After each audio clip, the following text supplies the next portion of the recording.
Hello, ladies and gentlemen. Welcome to the UKTV Controller Session. I'm Jane-Mee from Sky News, and I'll be your host today. Thank you for turning out in such big numbers. Kudos to the lady in the front row who brought in popcorn. I saw that.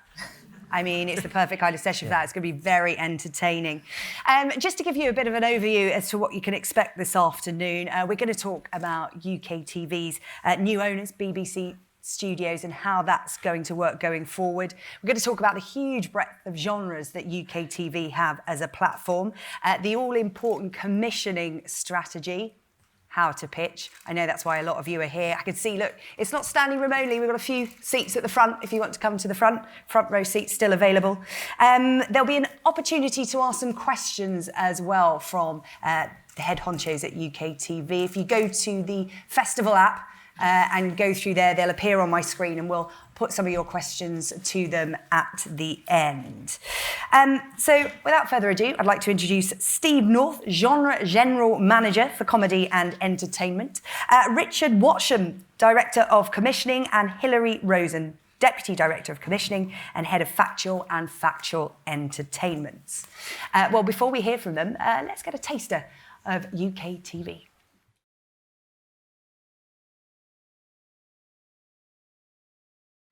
Well, a taste of what's been happening. Yeah, very much. A taste of what's been happening and a little taste of what's to come in what's been a dramatic year for UKTV. And Steve, I'll come to you first because the big news, of course, UKTV being taken over by BBC Studios.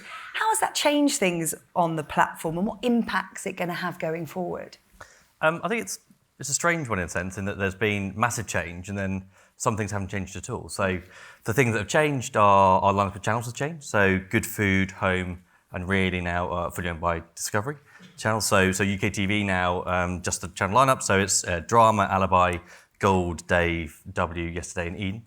So yeah, that's a big change to us as a business. And then now having a global company as our sole owner is huge as well. You know, there's all the advantages, the additional resource, the ability for them to help kind of drive our creative and commercial aspirations, which is a huge change. So that's changed. And then what hasn't changed, I guess, is what we're focused on. So we as a team still focused on delivering the best possible programs, the best channels, the best service in UKTV Play that we possibly can do, maximising what audiences want, maximising what the platforms want, and delivering that success, which is something that UKTV has done for 20 odd years. And you know, I guess it's why studios wanted full ownership over the company, because that success has been prevalent. And what the situation we're in now really is just about continuing to do that, continuing to drive that success, but now having the scale of BBC Studios behind us to give us that resource and give us ability to really hit all those targets that we want to achieve. And Richard, Hilary, I guess the sense is, as Steve alluded to, business as usual, but this real opportunity for growth across the platform. Yeah, I think there are several areas of potential growth for us. One is investment.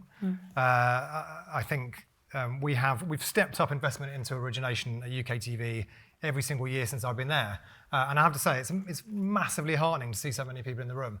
If I could just transport you back in time to when Steve and I first did this session, which was about 5 years ago, there were about 40 people in the room. And now there's, you know, it's really, really heartening to see that the reputation of the team commissioning at UKTV and the channels and the output that we're putting out and the strength of those channel brands is growing such that this room is full of people. So that is enormously heartening. But yeah, so areas of growth, particularly investment, but also just opportunity to get studios invested with us internally. So, and I've said this publicly before, and I will say it again today, there are absolutely no quotas in terms of how much we will work with studios, but what there is a brilliant sense of competition. So we absolutely have all of those relationships and all the communication going with other parts of studios, and there are brilliant producers in-house. There are other brilliant producers in this room, and from our point of view, as commissioners, and Hilary and I, we want nothing more than to get the very best ideas through the door. So for us to be in a position where now we've got BBC Studios production focusing on us, as well as other indies, it means that we will get more and more ideas through the door and the best ideas onto the screen. And as I say, no quotas. The only programmes that we're going to make are the ones that we think are the best shows. But commissioning more than ever before. Hilary, as a commissioner, that's very exciting. It is, yeah, it is exciting. As Richard says, you know, I've been working in the commissioning team for 5 years, and every year we can come to Edinburgh and we can say with absolute truth and conviction to the producers in the room, we are commissioning more and more shows, and we're actually commissioning more and more genres as well. Richard, commissioning output at UKTV has been growing over a number of years, as you said. Why is that so important to the company? Well, we are, as a company, we've been lucky enough to be built on the bedrock of the PLA. Yeah, brilliant BBC shows and other shows as well from third-party acquisitions that have come through, and they create the bedrock of the schedules. But on top of that, and really the opportunity for growth within the business comes from origination, and that's why increasingly over the last few years, more and more money has come into origination. So. And there's a really basic way I've thought of looking at it over the last few years, right from when I first started UKTV, which is the channel brands were a particular point back then, and I look above us in the kind of channel rankings, and I look at those channels and I look at how much they commission and how much they don't. And very simply, if we want to, and we do, because we're really lovely, but we're phenomenally ambitious people.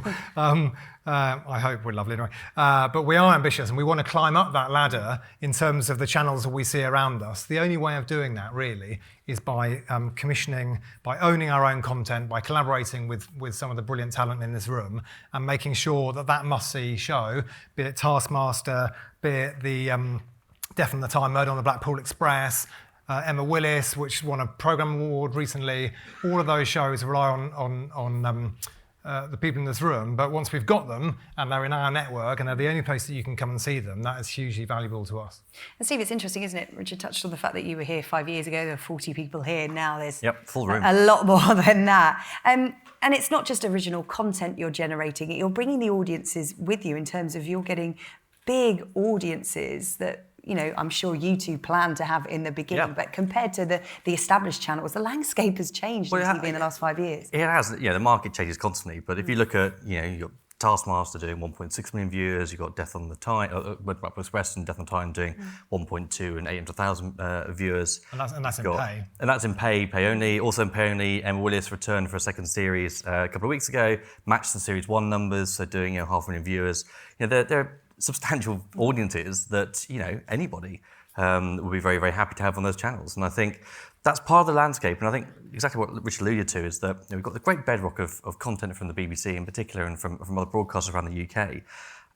But to get those audiences coming in, that's great, and they'll come in and they'll watch their shows. But to really get people to engage and interact with channels, you need those distinctive standout pieces. You need shows that are going to create buzz and excitement. They're the kind of the old water cooler moment that shows get talked about by people. And I think that's what our commissioning does, and that's why we have, as Richard says, invested so much money and ensured that we've continued to invest increasingly large amounts of money into commissioning over the last 5 years to ensure that we as a network have those pieces that can define us, define our brands, and ensure that we're reaching new audiences all the time. So budget check, audience check, content check, but you're looking for more, as you said, commissioning more than ever. Let's talk, Richard and Hilary, about the pitching process. People in this room want to know how to pitch to you. Hilary, if I can come to you first, what's the process? What's the structure at UKTV? Well, I would start off by saying the process is really no different from the process at really any other broadcaster. We want your best ideas. Ideally, we want you to bring your best ideas to us first. We are a team of, I don't know, eight commissioners, I think, probably. Yeah, 7 or 8 commissioners. We have heads of genre, so Ian, who's here sitting in the front row, heads up comedy and entertainment, and he's got Joe working with him. We've got Pete, who heads up scripted, Philippa works with him, and I head up factual entertainment, and I've got a team of Kirsty, Helen, Phil and Natalie.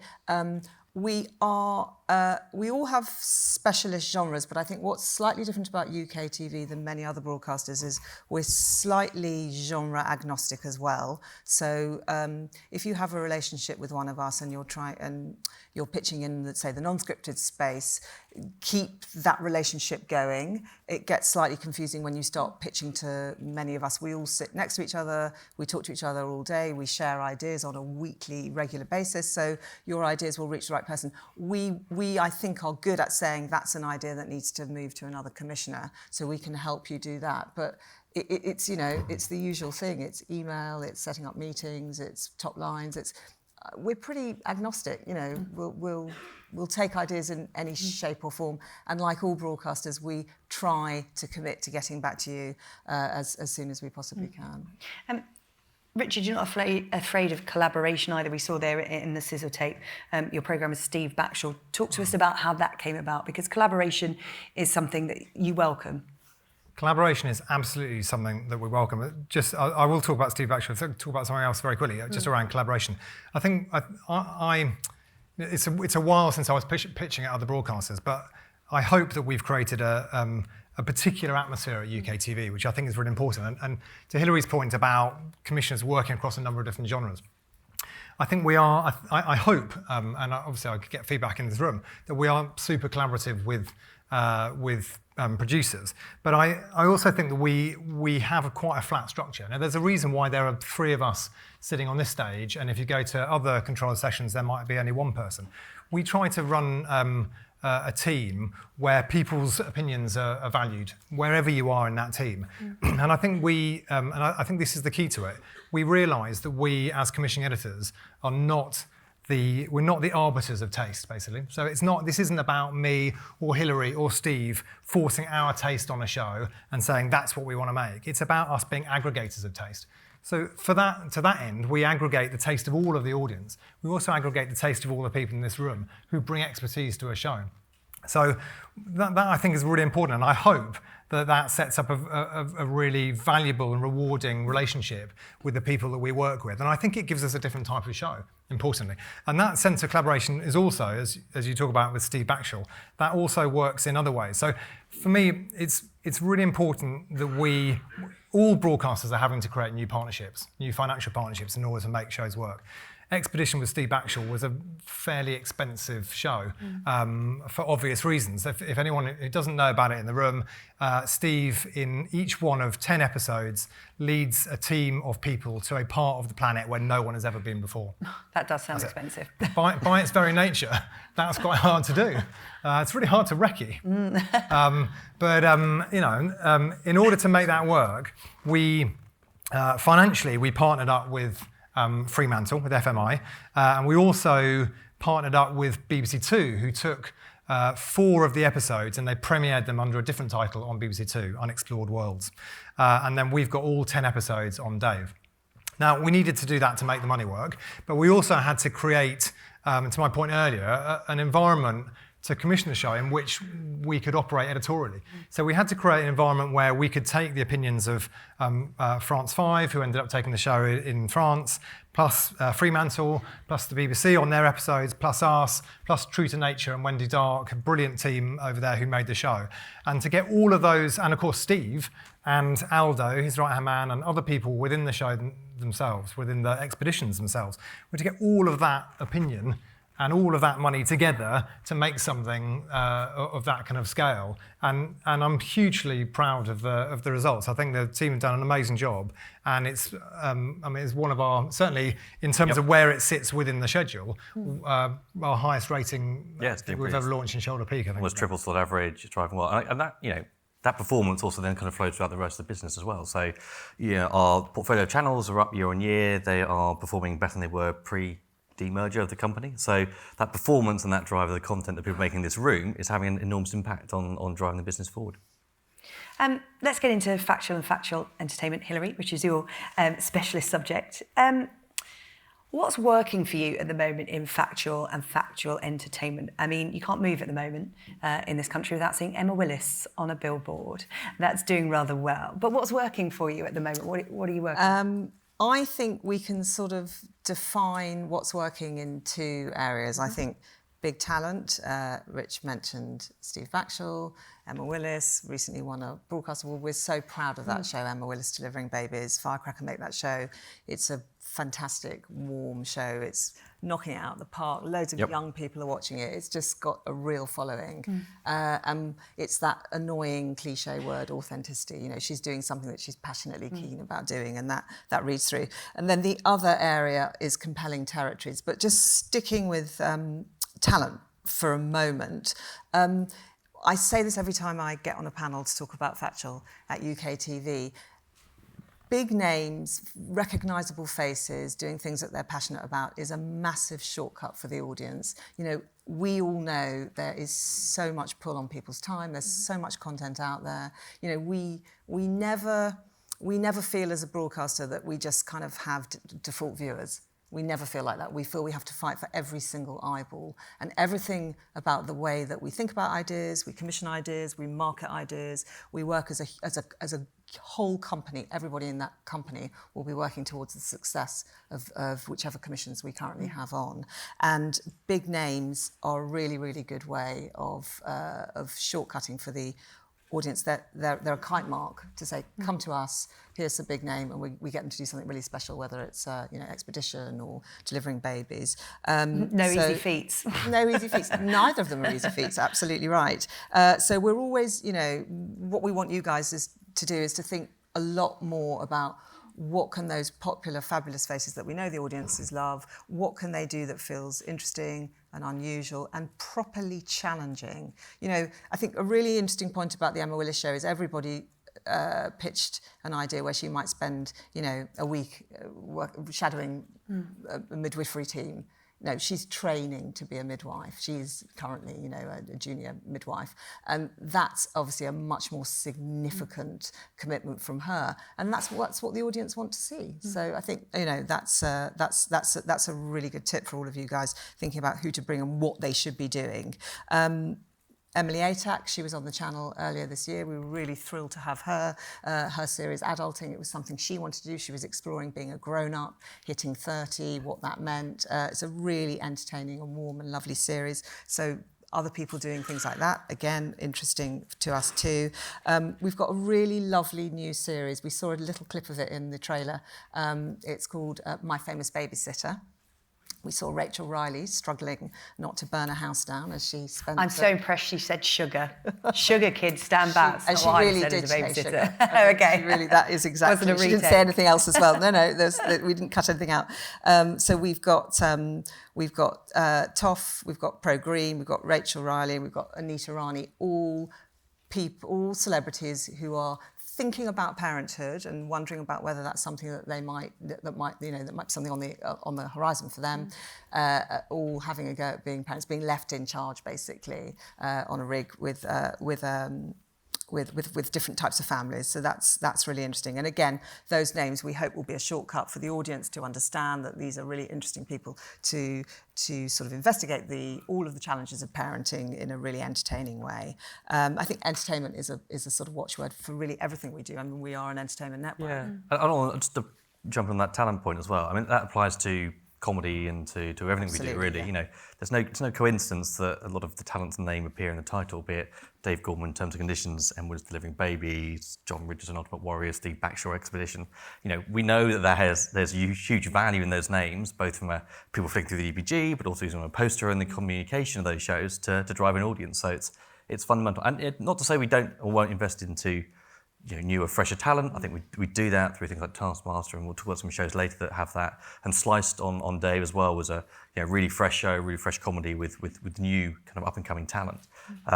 But that talent still has a real huge value for us to kind of cut through in that market. Worth saying as well that it's a journey. It doesn't. We don't just kind of go out and say, right, we want all the talent, it all just comes in. It's actually taken us quite a while to build our reputation to the point where, where people want to come and work with us. And I know Emily, particularly Emily Atack we were the people she wanted to work with. Because of Emma Willis. Because of Emma Willis, exactly. So she was being offered other things. She was very particular that she wanted to come and work with us because of other shows. So if we stand back and we look at the piece over a period of time, there's a really important direction for us. That with Emma Willis and Emily and Stacey Dooley, which I'm sure you're going to talk about in a second, so I'm not going to say anything else about that.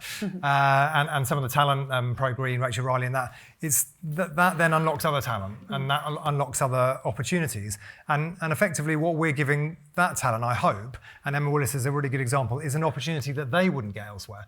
And so that really works together, that we find brilliant people who can help market our shows and punch through very quickly, and we can give them an opportunity that they can't get at another network. Because presumably, I'm sure when that idea was pitched, that Emma Willis is giving up her time to train to be a midwife, but it's a significant investment from you in terms of, giving a production company that amount of time to create a series. Yeah, I mean, every producer sitting in this room will know, some shows, take a long time to make and have a big, long documentary arc, and other shows like the Babysitter show, that's a fixed rig show. I think the celebrities are with us for, it's 72 hours. It's, it's basically something that's filmed over 4 days, 3 nights. So it depends on the show. It's about their willingness and their level of commitment, their desire for a level of commitment to a show. Coming back to Stacey Dooley, I mean, that was, many producers, many of you probably in the room, came and said, how about Stacey Dooley? Would she work on your channel? And our answer is always absolutely, in principle, yes, we would love Stacey on the channel for the right project. And I know all broadcasters say that all the time, but it's absolutely true. So lots of people had a run at it, talked to Stacey or didn't talk to Stacey, came up with some ideas on the back of an envelope, maybe a bit more work than that. In the end, the idea that really cut through was the idea from Firecracker, which is a really simple idea, and often the best ideas are the simple ideas, but they can often take, as we all know, quite a long time to get to. It's a show that we've called Stacey Dooley Sleeps Over, and she basically moves in with some really interesting and unusual families for a long weekend across Britain who've all got something really interesting and unusual about their family. I think we've got a clip of one of the families, so it's a series of 6. It starts next week. We're really excited about it. And this is a family, I think they're called No Rules Parenting Family.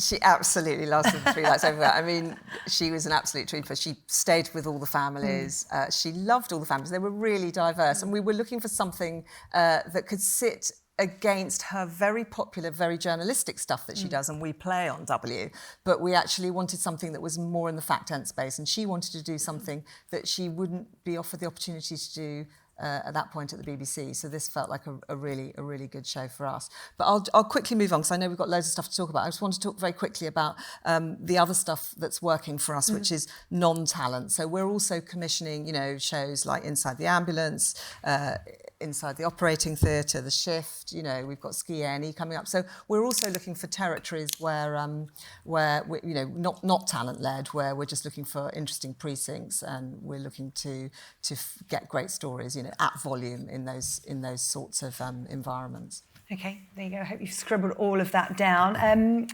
We'll move on to comedy entertainment, and this is for all of you. I'll come to you first, Steve. What does well on Dave? And what should people be pitching for that particular channel? I think, Dave is probably the brand that people know best and is most well known. Comedy is absolutely the heart of that channel. It's an entertainment channel. Comedy sits at the heart. We want to be known as the place where you can find the funniest, the freshest, most distinctive comedy on TV. And comedy entertainment sits within that. And the shows that we have already that we've kind of commissioned, I think, deliver upon that, be it Taskmaster, Hypothetical, John Richardson's Ultimate Warrior, Dave Gorman's shows, Judge Romesh. I think they have a kind of a unique sensibility about them. They perform incredibly well, and they kind of drive that comedy entertainment forward. The reality is we want more. So, we're greedy as always, and we want more of those shows. And that's what they need to do. They've got to be distinctive and stand out, and they've got to feel like they're doing it in a different way. A kind of a simple structured format that allows, I think, the talent to do what they do best. And I think that's really important. I think we've got a clip to show actually of a new show with Sarah Pascoe called Comedians Giving Lectures. And that is, that's a Ron Seal title. It literally is Comedians Giving Lectures. They are 3 comedians in each episode. They are given a title of an actual academic lecture, and then they have to write their own and present their own lecture on that. And I think, it's just a really great example of a really simple format. But what it does, it allows the talent to showcase what they do best, which is come up with brilliant scripted material, which they're then kind of performing to audiences. So it's probably worth having a quick look at that one. Yeah, I love Sarah Pascoe. Any excuse to have a look. Let's...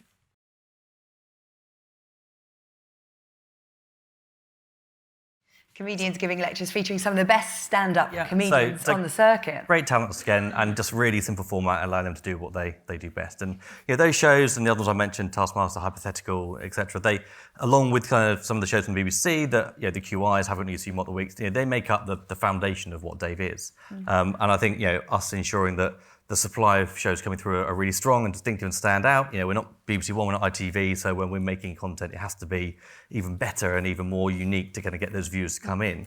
And I think that slate that we have already does that. And I think they're a great example of the kind of shows that we want to keep making. Richard, Dave is sponsoring the Edinburgh Comedy Awards for the first time. How important is it to grow the Dave brand outside of TV shows?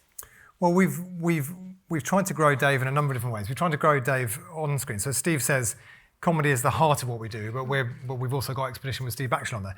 And we've made a very deliberate approach over the last few years to just expand out what we do in terms of programming. And then there are also a number of ways in which we can grow Dave off screen. Talent is absolutely the lifeblood of our shows on Dave, and nowhere more so than in the comedy shows. So partnering up with what is the foremost comedy showcase, really, in the world is a massively valuable thing for us. We, in a number of our shows, and Comedians Giving Lectures is a really good example, there is the format itself can take established stars, such as Nish, but also new and up-and-coming people. As we go forward, as we find new shows, as some of those bigger stars go on, they get their own shows, we need to keep talent coming through at the bottom. And as I say, there's a number of people up here from the team who've been out watching comedy shows over the last few days. It is a matter of enormous pride that we're able to support and sponsor the awards this year and going forwards, isn't it, Steve? Yeah, and look, I think that's Edinburgh's quite a good example, because on top of that, we do the Joke of the Fringe every year. We've done that for the last 12 years. We've been doing some shorts with the comedians up here, which are running on the channel all of this week and last week. So a little piece of Dave news. We do a lot with Calm this year. So campaigning It's Living Miserably. We allow them to take over an entire ad break on the channel, which for the first time ever actually grew the audience during the ad break. I don't think that's ever been seen before. We make a podcast with Calm. We do a lot of off-air marketing, which is not program-led. So either through tube car panels or our social platforms, and they really bring the kind of the personality and the character of Dave to life. And they kind of keep it feeling fresh. They help us to engage with new audiences, taking the brand into new areas. And as Rich says, comedy is absolutely 100% at the heart of the channel, but that's not all we do. We've always looked for areas which we can grow and stretch that brand. So be it David Hay in the boxing, be it Red Bull Soapbox, be it Steve Backshall, Expedition, be it Suits when Suits came onto the channel. Always looking for ways in which we can get content that's going to be hugely appealing to that target audience of 25 to 44 men.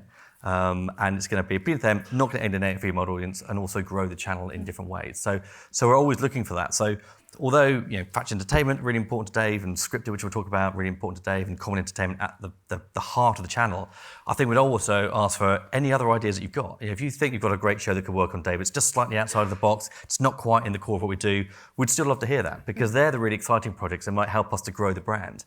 And when we're looking to grow that brand, having that off-air presence is really important, because we're growing the reach, we're taking it to new people, and that allows people to keep that brand very much fresh of mind. So when they see something different coming through, they may go, okay, that show wasn't for me, but that's really interesting. And I know the Dave tone and voice, I know the Dave personality, so I understand where it's going to be coming from. So all those different pieces work together to create that Dave brand for the long term. It's worth saying, I mean, that is very much our ethos to how we've approached UKTV Originals. No, we don't have, arguably we maybe have tariffs more and more so, but we don't commission into particular slots. Because we've got so much content in there that we bought in, actually we can use our originals where we want them to go. And really, so rather than being very, very targeted and saying, right, we want X show shot in Sweden at this time of year, it's got to go in that slot, we're much, much broader than that. We've tried to keep the door open to as many ideas as possible. And the two things that are really, which Steve is going to talk to, the two areas that are really important to us is that it backs up the tone of voice of the channel. So get the tone of voice right for Dave in whatever genre it is that you're looking at, and it will already be of some interest to us. And the other area is reputation. If we think that show is going to change the way that people feel about the channel, that it's going to attract an audience, that people are going to talk about it, that it's going to grow the brand, that has enormous value. Get those two things right, and those are the two things that sit behind every single one of our commissions on Dove. Okay, Steve, you touched on this scripted comedy. How big a priority is that? Because a lot of people see that as the holy grail of comedy. It's quite hard to get right.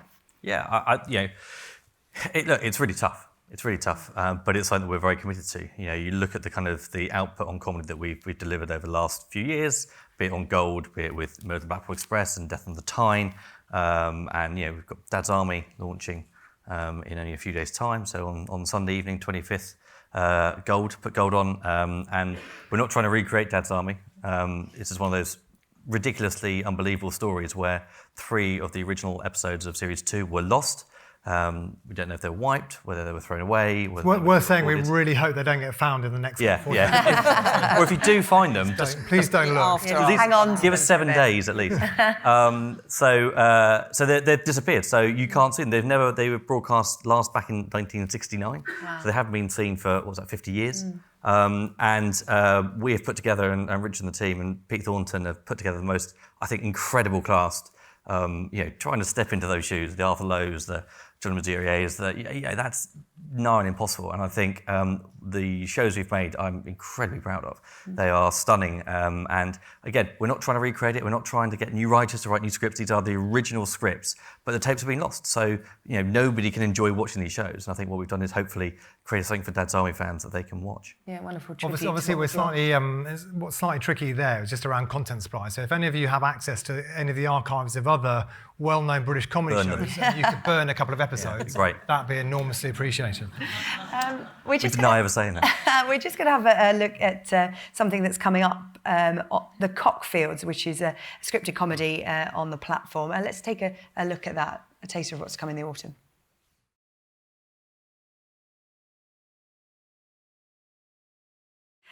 Let's talk drama now, shall we?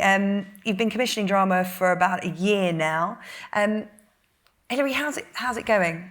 Oh, is this for? We'll start with that. I think it's going really well. Is the honest answer to that. We had Flack Series 1 go out on W, which did brilliantly for us. I think it was the highest rating show on W this year. I'm going to go out on a limb and say that.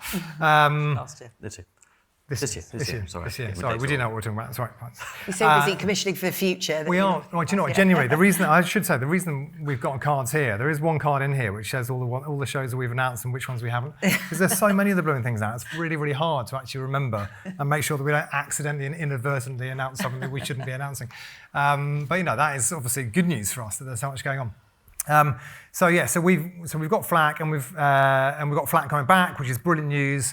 It's a fantastic show, really smart, really edgy. Got wonderful reviews first time round. It rated really well, and we're looking forward to the opportunity to building the audience of that. Philippa Colley-Cousins, who's probably somewhere in the room, has been leading a search for crime dramas. So this is a new channel that we hadn't commissioned on before. To our constant desire to keep expanding the genres we work in and the channels that we commission for, Philippa has been looking for crime dramas for Alibi. So the idea is that we have Alibi as a pay channel and drama as a free-to-air channel, and they can share that content. So the content will be premiered on Alibi, and it will get a second window on drama, which makes the economics work better for us. So we've got a couple of shows in production now. We've actually got a clip which no one's seen yet of Traces, which is the first one that went into production, made by Red Productions, written by Amelia Bullmore, starring Molly Windsor, Martin Compson. It's a brilliant, smart story about a young woman who joins a forensics lab up in Dundee and very, very quickly finds out that the made-up murder that sits as part of their training course it actually bears a remarkable resemblance to the death and the disappearance of her mum. So that plays out over 6 episodes. It's beautifully written. We might as well cue the clip a second. It's beautifully written and beautifully acted. And as I say, I don't think anyone's seen anything that we've got from it yet. So I think this is a little trail that kind of cuts together various bits from the series.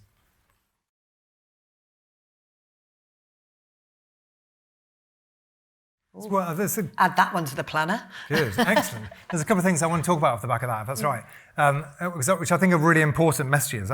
This is properly budgeted drama with one of the country's very best drama producers and a brilliant cast. And quality and ambition are so important to us. Now, I talked about raising the reputation as being one of the kind of triggers for a commission for us.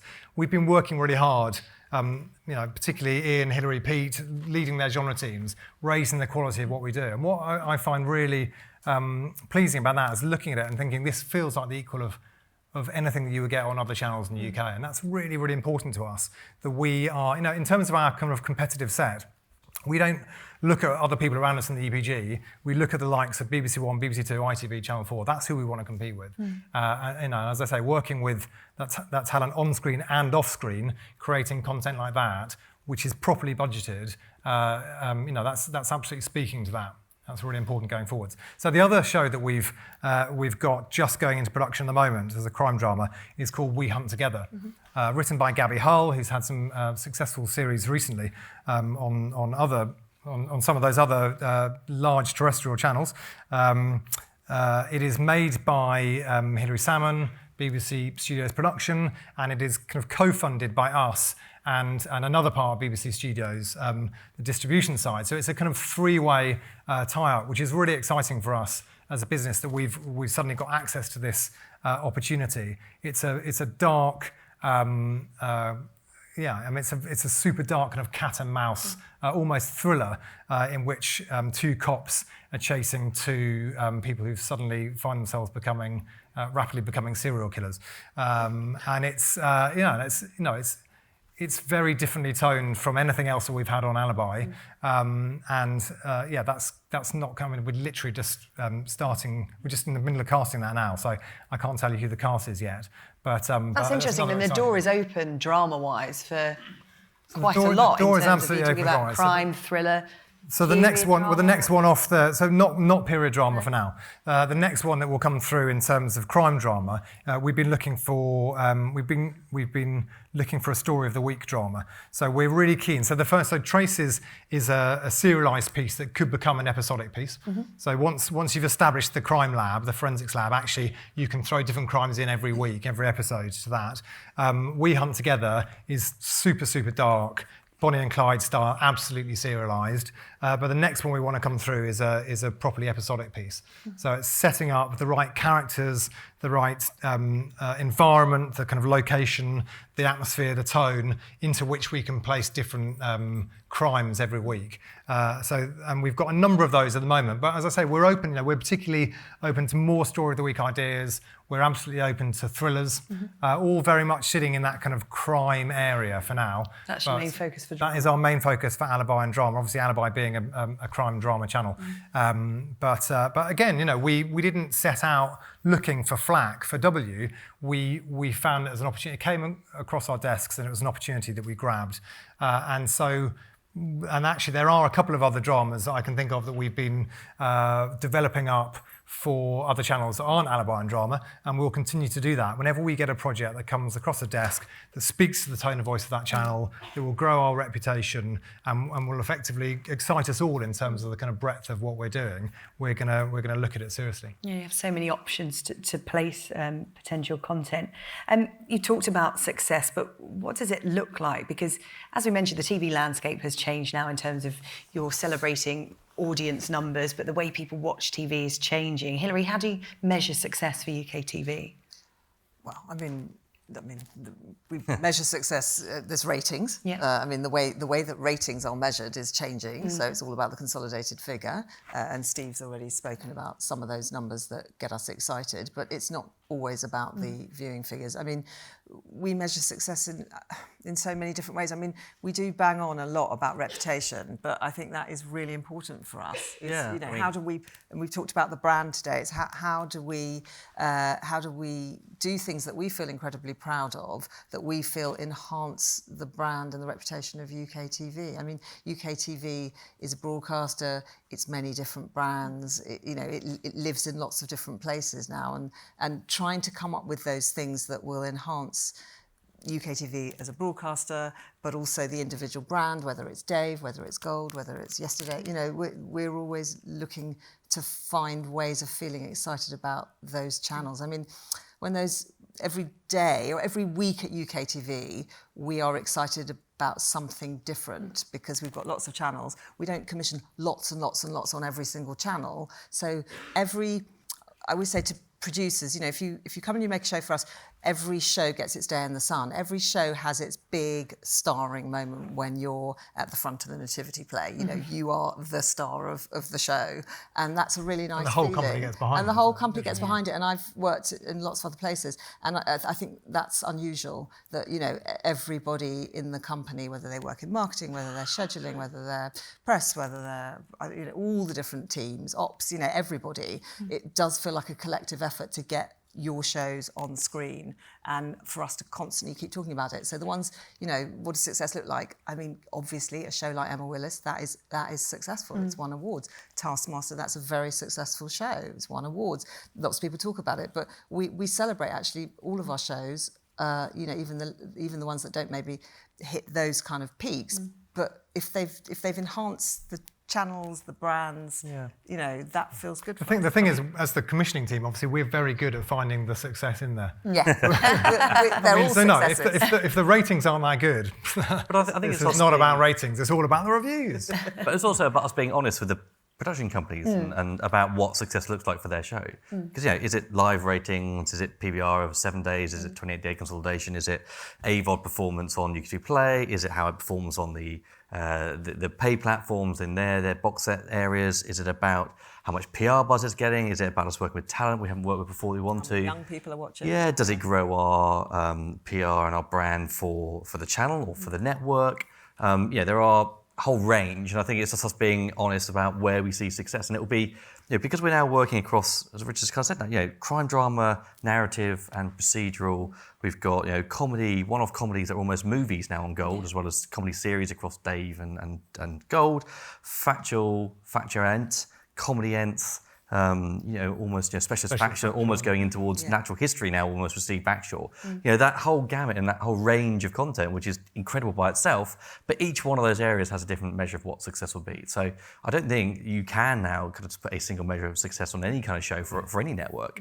So it's just being honest with the producer about what we see success looking like for that show. I was going to say there is one other area, one other genre that we haven't really talked about, which I think you wanted to talk about around yesterday. Yeah, it's particularly for factual producers in the room. I mean, we've Gerald, who runs the channel, has spent all of last year encouraging us as a factual team to come up with some shows that will enhance the really strong archive shows that play on yesterday and that the audience have been watching for a long time and really love. And our watchword has been to try and develop things which are obs-doc in the yesterday space. So the first one out the traps was a show called Bangers and Cash that Air TV made, which is a really beautiful little bucolic show based around the Matheson family, who've been running for many generations this lovely car auction in Yorkshire, and it just looks peachy. It looks like a Hovis ad. It's absolutely gorgeous. And that show aired earlier this year, and it's done phenomenal numbers. So we've commissioned other series in that sort of space. So we've commissioned a show that we have announced called Warbird Workshop, another really beautiful show where experts lovingly piecing together old Spitfires and getting them up in the air again. It's a really lovely watch.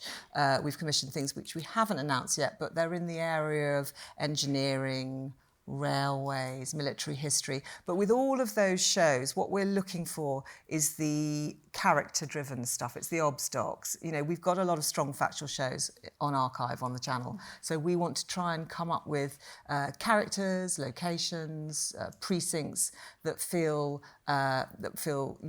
fresh and that we can own. And then if those shows work, we can go on to commission, recommission, and they can become real sort of strong anchors in the schedule. And there'll be things that are, again, we're always looking for those original shows, those reasons that people come to us and nowhere else. It's a real opportunity for growth, I think, yesterday. It's a channel that's grown for the last couple of years, hugely, and off the back of shows like Bangers and Cash, and a lot of kind of, again, those different financial models, sort of pre-sales and co-pros, sort of pre-sales in particular, things like abandoned engineering, underground engineering, underground worlds, impossible engineering. So those shows that we can become that foundation of yesterday in those slightly different partnership models, I guess. Yeah. But there's huge opportunity. And worth saying, I think, across pretty much all of our commissioning, be it for yesterday, be it comedy entertainment, be it our dramas, character is is absolutely the bedrock of what we do, because people will come in for they might come in for a punchy title, they might come in for a great setting or a great idea, but ultimately the reason they come back is character. Okay. We've got less than 10 minutes left, so I want to take we've got 2 or 3 audience questions here we'll go through, but just before we do that, Richard, you want to talk a little bit about the All Voices initiative that you run at UKTV? Yeah, so I've spoken about this before, but All Voices is an issue. It's really important to me that we were able to do, as we've diversified the genres in which we operate, we also want to diversify the number of voices going into commissioning them, and we also want to diversify the number of people and the voices going to making them. And so, we are well aware of the imbalance within the TV industry, and it's important that we were using our originals to try to help in some way to address that balance. So All Voices was an idea that originally I had, which I was hoping would sit across all of our productions. And a few people at UKTV could have reined me back and went, whoa, hang on there a second, let's just try this out first of all. So to start with, it is up to 12 kind of placements is probably the wrong word. But the idea is that we take people from a pool of people who are struggling to get into TV for lots of different reasons why they might be disadvantaged, which is provided for us by the Equal Access Network. So they've got access to lots and lots of different training bodies. They've helped to build together a kind of group of people who are either starting out or may even be returners to work in TV, but who are struggling to get those jobs. And what we've done is we're working with some of our suppliers to find places for them on our productions, and not just for, it's really important to me that this isn't just 2 weeks as an unpaid work experience runner. This is jobs at all levels of TV, and that they're proper jobs within the production that were there as part of the budget from the word go. They're not additional. They are absolutely vital to helping make that show work. And also we're taking people, once they've finished one role in one production, through to another production. So we're not just giving people one opportunity and then kind of pushing them out and saying good luck, never seeing them again. We're sticking with them and giving them opportunities to build their CV up, so that when they are then kind of through the other side of the initiative, they've actually got a bit of a body of experience on their CV.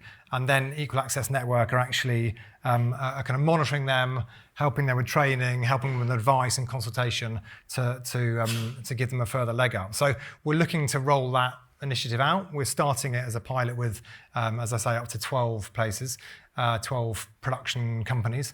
So expect to hear more about that. Okay, good stuff.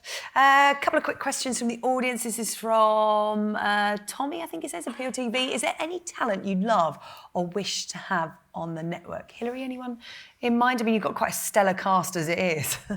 I'm afraid when people ask me that question, I always say, bring me Adele. She's popped up again on Instagram. She's sort of coming back onto the scene. Back. Yeah, okay. Or I'll DM her. It's a hard one. Yeah, I do think we're lucky enough now to be able to certainly talk to most people.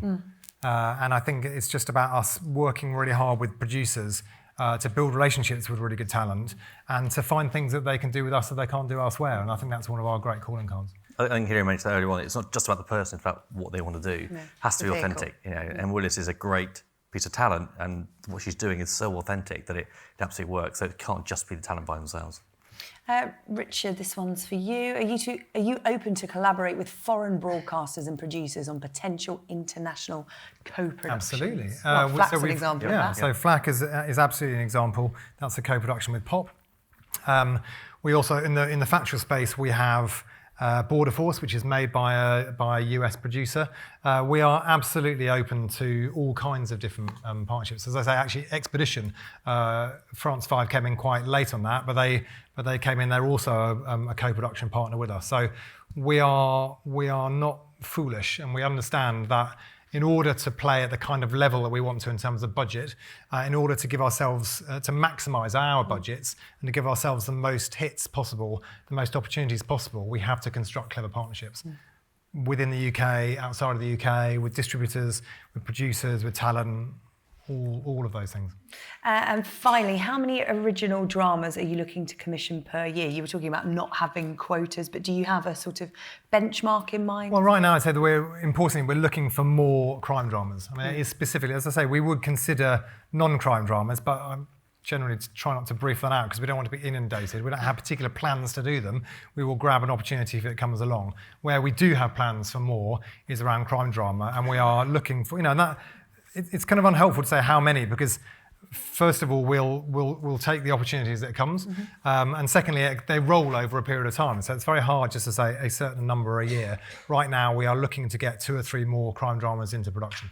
And we are into the last minute of the session. I know you've all got other sessions to go to, but just quickly from all 3 of you, what is your dream headline for UKTV next year?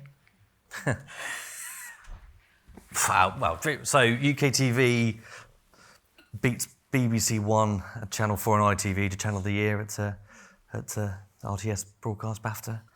It's quite succinct. Is that all right? Is that quite? Yeah. I was going to say UKTV wins BAFTA. Yeah. That'd be nice. I'd say there's no longer a room big enough at the Edinburgh TV Festival to get all the producers in. We're desperate to have UKTV. Well, on that note, thank you so much for turning out today for this session. Steve North, Hilary Rosen, Richard Watsham from UKTV. Thank you.